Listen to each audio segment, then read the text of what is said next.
Hey everyone, want to customize your Looker Studio reports? In this video, I'll show you how to personalize your reports step by step.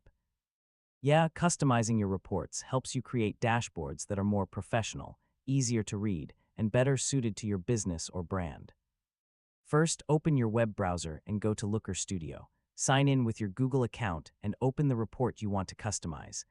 Make sure you're in edit mode so you can make changes. Next, start by adjusting the report layout.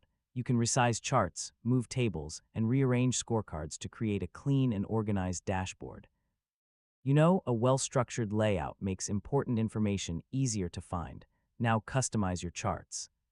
Select any chart and use the Style panel to change colors, fonts, borders, backgrounds, legends, and labels. This helps your visualizations match your preferred design. You can also edit titles, text boxes, and section headings to make your report easier to understand. Adding clear labels helps viewers quickly identify each part of the dashboard.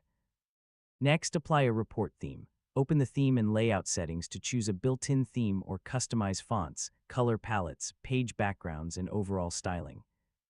If you want your report to be interactive, add controls such as date range selectors, filter controls, drop-down lists, or search boxes, so users can explore the data without modifying the report itself. You can also add logos, images, shapes, and lines to match your company's branding and improve the report's appearance.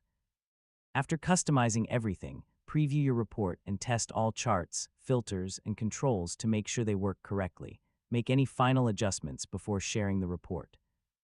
Finally, save your changes and use the share button to collaborate with teammates, clients, or stakeholders. And that's how you customize Looker Studio reports. With the right layout, styling, and interactive features, you can create professional dashboards that are both attractive and easy to use. Thanks for watching, and don't forget to like the video and subscribe for more easy technology guides.